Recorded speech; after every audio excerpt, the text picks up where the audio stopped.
Selamat sore Bapak Ibu Kepala Sekolah.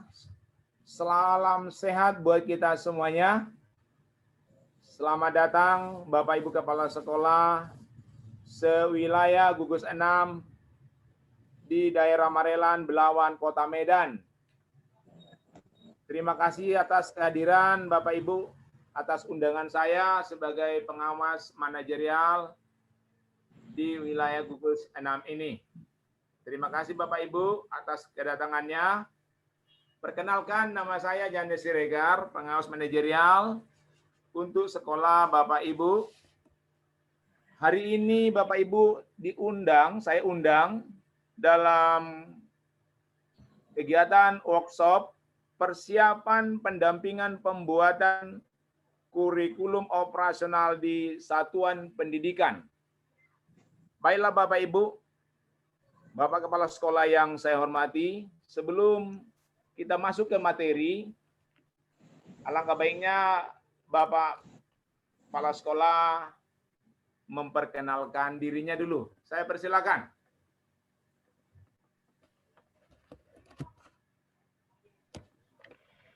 Saya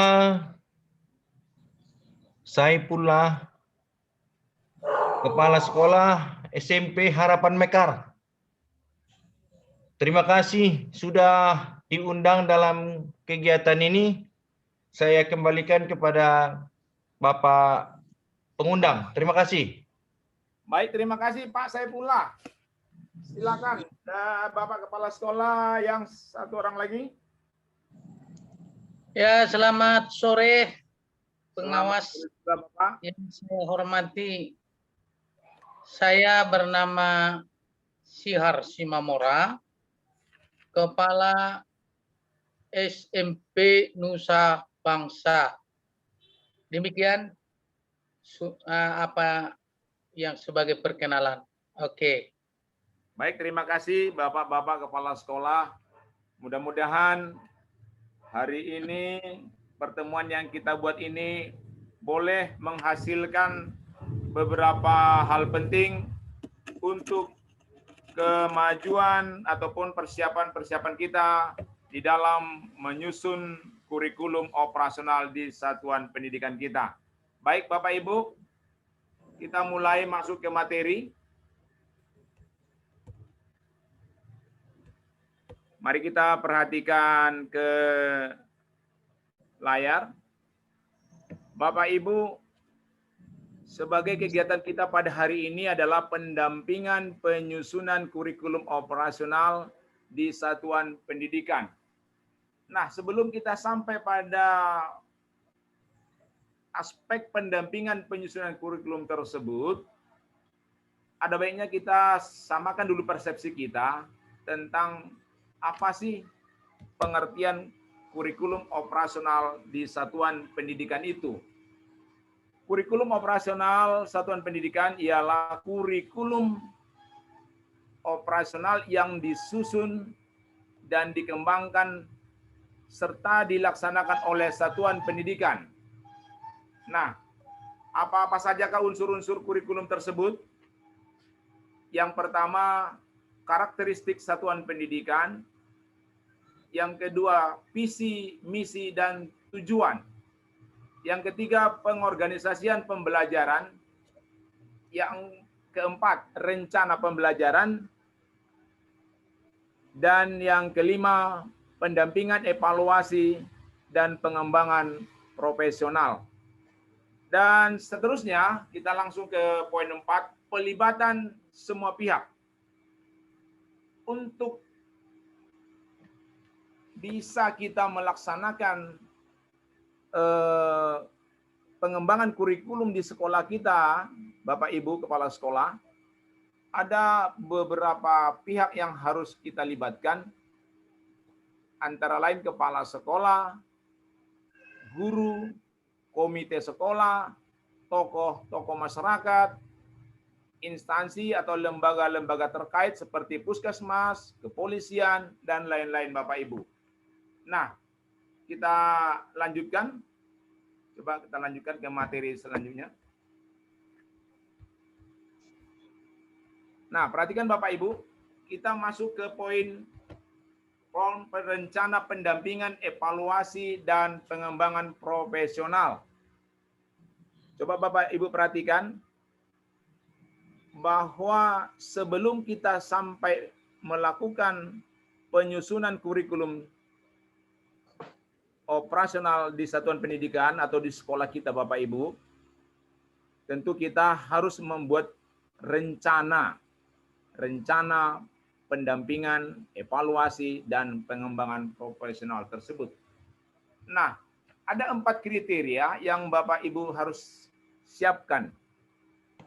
Kriteria yang pertama, menganalisis konteks karakteristik satuan pendidikan.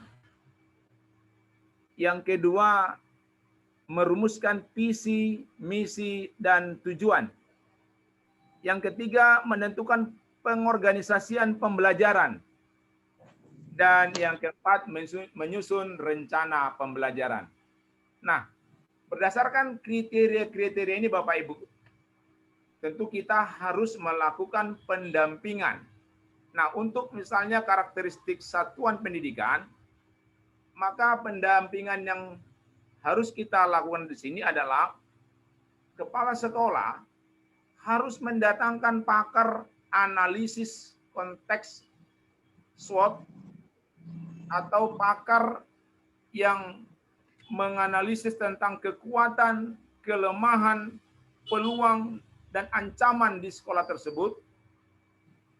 Tentu itulah nanti yang akan menjadi melatih guru, melatih kepala sekolah, menyiapkan data-data sekolah, dan melatih penyusunan kurikulum dan analisis rapot mutu. Demikian juga untuk visi misi dan tujuan. Kita juga harus mengadakan pendampingan dengan mendatangkan pengawas sekolah untuk mentoring guru, melakukan penyusunan visi misi secara bersama. Selanjutnya untuk pengorganisasian pembelajaran, pendampingan tentu mendatangkan pengawas sekolah untuk mentoring guru untuk menyusun pengorganisasian pembelajaran siswa. Dan yang terakhir untuk pendampingan penyusunan rencana pembelajaran adalah mendatangkan pengawas sekolah untuk pelatihan pembuatan RPP secara bersama-sama. Nah, demikianlah Bapak Ibu sebagai pendampingan. Nah, selanjutnya setelah kita sudah lakukan pendampingan, maka tahapan selanjutnya adalah mengevaluasi bagaimana karakteristik satuan pendidikan telah berjalan atau terlaksananya. Tentu kita evaluasi apakah guru komite sudah mengadakan pertemuan, mengenalkan gambaran kurikulum, apakah guru dan kepala sekolah sudah melakukan review analisis SWOT tahun lalu. Begitu juga dengan mengevaluasi visi, misi, dan tujuan. Apakah kepala sekolah dan komite sekolah sudah melakukan evaluasi? Apakah visi, misi, dan tujuan sekolah sudah tercapai? Apakah sudah relevan dan benar kalimatnya? Nah, inilah evaluasi yang dilakukan untuk visi, misi, dan tujuan. Demikian coba untuk kriteria pengorganisasian pembelajaran. Ini juga harus kita evaluasi guru, apakah sudah mengevaluasi proses pembelajaran di kelas, mengevaluasi kepala sekolah melakukan supervisi pembelajaran, dan yang terakhir juga kita mengevaluasi rencana pembelajaran dengan melakukan evaluasi program pembelajaran yang sudah dibuat dan memberikan masukan berupa pembenaran jika belum sesuai dengan standar yang diharuskan. Baik, dan yang terakhir Bapak Ibu, dalam proses pendampingan ini, setelah kita melakukan pendampingan dan evaluasi, maka yang tahap terakhir, kepala sekolah harus mengadakan pengembangan profesional. Misalnya untuk konteks karakteristik satuan pendidikan, tentu harus bisa melakukan studi banding ke sekolah-sekolah yang terakreditasi A. Demikian juga untuk visi misi. Kepala sekolah harus melakukan kunjungan kerja ke sekolah unggulan atau pembinaan untuk melihat proses penyusunan visi dan misi. Begitu juga untuk pengorganisasian pembelajaran. Kepala sekolah ya harus menyusun best practice atau juga menyusun guru menyusun PTK. Dan yang terakhir, aspek menyusun rencana pembelajaran, kepala sekolah harus banyak melibatkan guru untuk mengikuti berbagai kegiatan-kegiatan ilmiah seperti seminar, workshop, dan KGG. Nah, demikianlah Bapak Ibu penjabaran saya tentang bagaimana kerangka pendampingan, evaluasi, pengembangan profesional kita sebagai kepala sekolah, sebagai pimpinan di sekolah kita masing-masing. Nah, jadi untuk mengakhiri penyajian saya ini, saya akhiri dulu, saya serahkan kepada Bapak Ibu Kepala Sekolah. Mungkin ada beberapa hal dari penyajian saya yang mungkin untuk ditanggapi atau ada yang kurang jelas. Saya persilakan kepada Bapak Kepala Sekolah untuk menanggapinya. Terima kasih, silakan. Terima kasih, Pak Pengawas kami. Saya sebenarnya baru diangkat sebagai kepala sekolah di SMP Nusa Bangsa. Ya, Karena baru diangkat, memang saya masih belum mengenal apa yang sudah Bapak sampaikan. Mudah-mudahan apa yang Bapak berikan kepada kami sebagai kepala sekolah nantinya bisa kami terapkan. Nah, saya mau bertanya, Pak. Pertanyaan saya simpel saja, Pak. ya, silakan Bapak. Ya, dalam hal pendampingan, saya tadi dengar Bapak bicara tentang pendampingan penyusunan kurikulum operasional di satuan pendidikan. Pertanyaan saya langsung saya fokuskan. Supaya nanti saya sebagai kepala sekolah bisa melakukan sebagaimana yang diinginkan. Tentu ada langkah. Yang pertama tadi, ada siapa saja yang perlu dilibatkan saat nanti ya saya mau menyusun kurikulum di satuan pendidikan, Pak. Terima kasih, Pak. Baik, terima kasih. Saya tanggapi dulu Pak ya, Pak Simamora dari SMP Nusa Bangsa. Nusa Bangsa. Nusa Bangsa. Ya, pertanyaan ini pertanyaan yang bagus ya Pak. Tentunya di daerah Bapak banyak stockholder yang harus ikut terlibat terkait dalam pengembangan sekolah kita Bapak Ibu. Adapun orang-orang ataupun tokoh yang harus kita undang atau kita sertakan, misalnya pengawas sekolah Bapak ya, tokoh-tokoh masyarakat, terus lembaga atau instansi terkait Bapak, misalnya kepala puskesmas, kepala kepolisian, ini tentu harus kita sertakan karena ada kontribusinya nanti di dalam pengembangan kurikulum ini terkait dengan pembinaan anak-anak kita. Nah, ini kira-kira jawaban sementara Bapak. Ya, silakan Pak Samora. Terima kasih, Pak. Baik.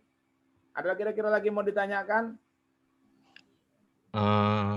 Ada Pak, ini dari Kepala Sekolah SMP Harapan Mekar Pak. Oh iya, baik. Saya pula Kepala SMP Harapan Mekar. Iya Pak. Sesuai dengan yang Bapak paparkan tadi, ada sedikit yang mengganjal buat saya. Iya. Tapi rasanya kalau tidak saya tanyakan ini mungkin besok jadi unek-unek buat saya. Iya. Jadi walaupun waktu kita singkat ini sebenarnya, sekaligus menyampaikan di sini kurang lebih mungkin ada 7 menit lagi kita memanfaatkan sebaik-baiknya. Pertanyaan saya kepada Bapak pengawas kami yang terhormat adalah bagaimana kira-kira menentukan legalitas para pendamping dalam pembuatan kurikulum operasional satuan pendidikan di sekolah. Mungkin itu saja yang saya tanyakan. Terima kasih. Baik Pak, terima kasih Pak Saifullah, Kepala SMP Harapan Mekar. Pertanyaan Bapak ini merupakan kelanjutan dari pertanyaan dari Pak Simamora tadi ya Pak ya. Iya. Terkait dengan legalitas Bapak Ibu pendamping. Ya betul ini Pak. Kalau misalnya seorang pengawas sekolah, tentu dia harus, Bapak itu harus mendapatkan surat pernyataan sebagai pendamping yang diterbitkan oleh kepala dinas. Nah, kalau misalnya nanti ada aparat dari kepolisian yang disertakan menjadi pendampingan, tentu kepala kepolisian di sektor tersebut harus menerbitkan surat pernyataan sebagai pendamping. Nah, demikian juga dari puskesmas, kalau ada unsur perawatnya yang dihunjuk menjadi pendampingan, nah tentu dia juga harus membawa surat pernyataan yang diterbitkan oleh kepala puskesmasnya. Jadi legalitas mereka adalah sah, tidak sembarangan untuk diutus. Demikian kira-kira penjelasan Pak Saifullah. Oke, terima kasih Pak atas penjelasannya. Halo Ya. Pak. Saya kembalikan kepada Pak Pengawas kembali. Halo Pak Pengawas. Ya, Pak Simamora. Silakan Pak Simamora. Iya, ini nanti seperti yang Bapak sampaikan tadi Pak Saiful, ada nanti unek-unek. Saya juga kalau tidak saya tanyakan yang di dalam pikiran saya, bisa ini menjadi persoalan bagi saya karena saya masih baru menjabat kepala sekolah. Namun saya sudah ada gambaran tentang apa yang Bapak sampaikan.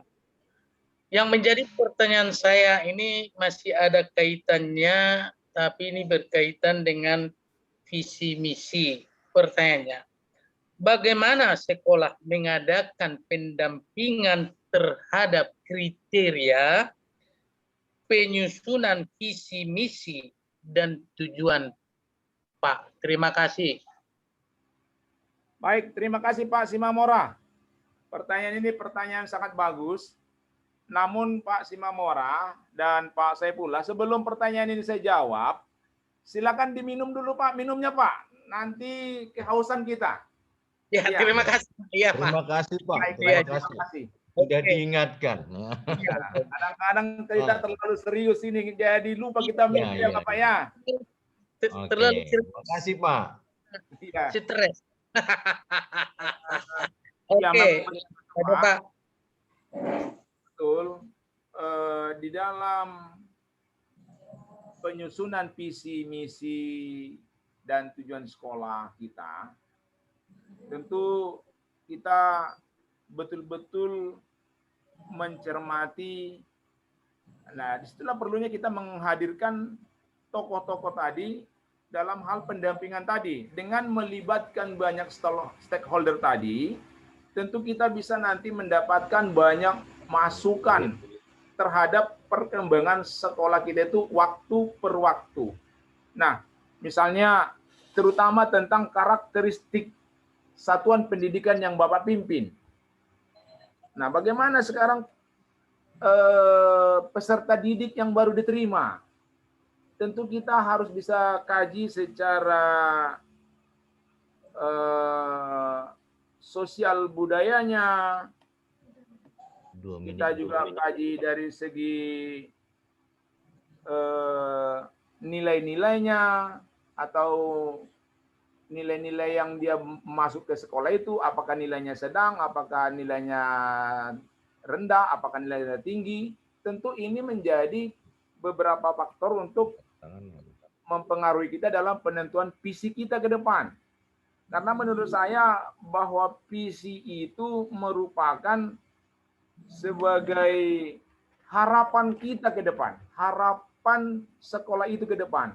Nah, untuk itu kita harus betul-betul mencermati tentang peserta didik kita, tentang sosial budaya, tentang guru kita, tentang penjaga sekolah, tentang operator, dan sekeliling sekolah kita. Sehingga dengan demikian kita bisa nanti dengan cermat merumuskan visi misi sekolah kita. Saya kira itu penjelasan Pak Simamora. Ya, terima kasih Pak. Sudah cukup bagus penjelasan dan mudah-mudahan nanti bisa kami terapkan di sekolah dan dibuat yang bagus. Makasih ya Pak. Baik. Baiklah, terima kasih. Saya kira kita cukupkan dulu pertemuan kita hari ini, Bapak Ibu Kepala Sekolah.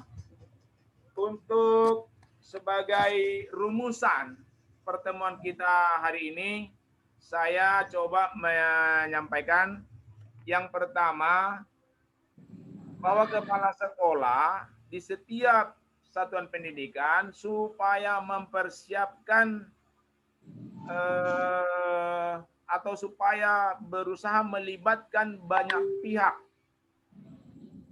Ya, banyak pihak ini tentu adalah pihak-pihak yang dianggap punya kompetensi dan kewenangan untuk memajukan sekolah kita.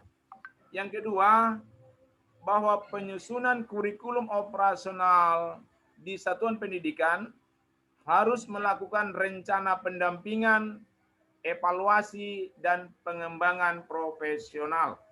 Dan yang terakhir Bapak Ibu, bahwa setiap pendampingan dengan menghadirkan stakeholder yang terkait, yang ikut, harus betul-betul mendapat legalitas dari instansi asalnya. Saya kira demikianlah Bapak Ibu, Bapak Kepala Sekolah dan Bapak Kepala Sekolah yang bisa saya sampaikan dan saya simpulkan di dalam pertemuan kita hari ini.